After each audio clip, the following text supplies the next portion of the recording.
Hey guys, welcome back to Open It and Play. This is Mike, and today we're going to be looking at the He-Man and the Masters of the Universe She-Ra figure. Now, this figure, I bought it simply for customizing. I wanted this head sculpt. I thought it looked like a good kind of 60s version of Sersi. But when I got it in from Big Bad Toy Store yesterday, it had actually ripped off of the back. So I'm unable to show you it in perfect condition. But it is a neat little figure, and we're going to take a look at it real quick. So the cover part, not cover, the clamshell came off.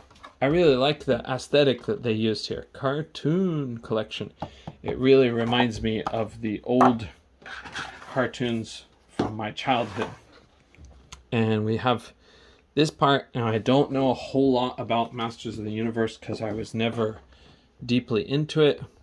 I think we had He-Man and that kind of spinning body guy, and that's about it. I guess we had Skeletor maybe, but there were toys that we didn't really play with because we didn't like how muscular, overly strong they looked. It kind of had a funny features for us.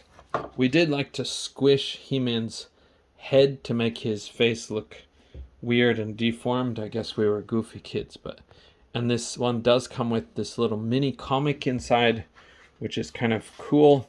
I really like the artwork. I think it's depicted in a nice way. I don't know for sure if this is drawn by people. It could easily be AI by now, but hopefully it's drawn by actual humans. But let's look at the figure real quick. I did get her out of the plastic enough to check the head sculpt. We'll take a look at her accessories first. Again, this is not something that I really care about. I'll probably destroy this taking it out. Wow, this part is really stubborn. I didn't think it would be quite that challenging. Because I don't have any use for it, I'm not treating it the best, but there is her sword, which I've kind of mangled.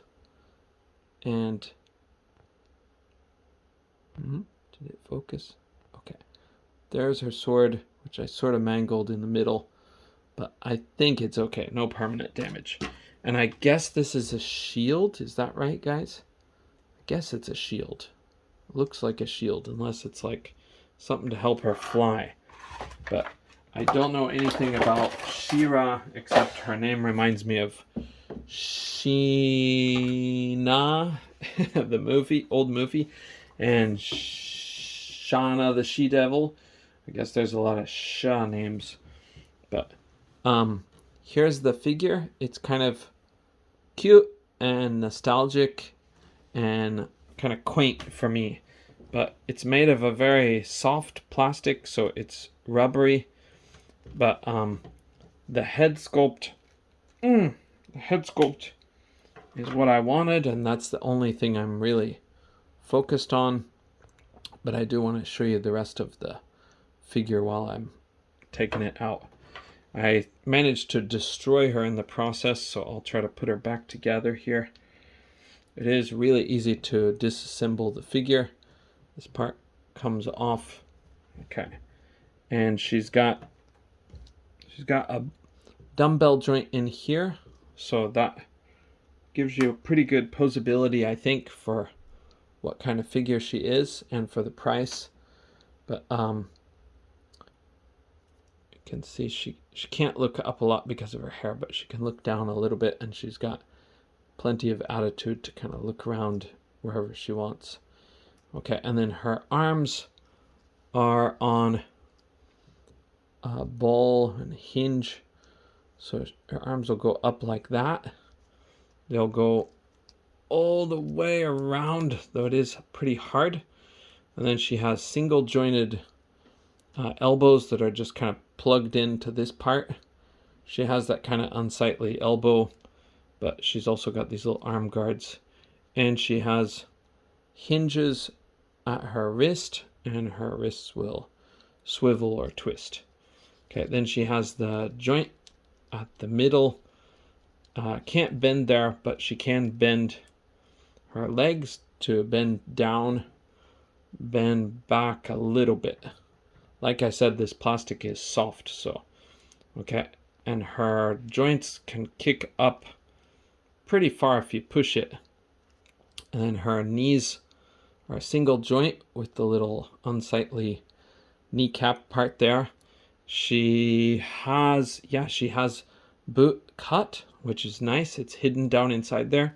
Even for this little teeny figure, she's got that.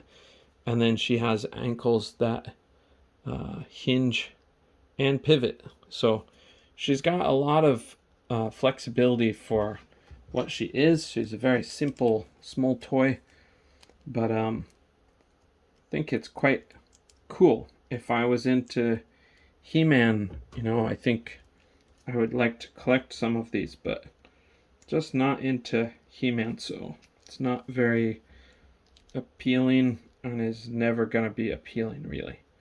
The most appealing thing I can tell is the figures, because they're kind of, it's cool that they're making figures that are this good for this kind of nostalgic thing. Sorry, that's totally out of focus. I was trying to assemble her and set her up, but I was completely out of focus the whole time. I'm sorry. I gotta make sure it's in focus when I'm doing this. But okay, so that's her. You can see her when she comes disassembled. Skirt flies off. If you're customizing, you might be able to use these legs with the Marvel Legend, but you are going to be limited because of the posability situation. So, but yeah, if you're a customizer, you might be able to do something with that to improve the posability, but just kind of got giant white diapers. Okay, and this might be able to be used for something, but I don't know what. Okay. Oh, I can give a look at that too. You can see how she connects inside there. It's just like a click-in joint, like that. Okay, thank you guys for showing up, seeing this one, She-Ra.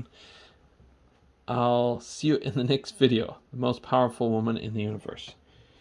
Okay, bye for now.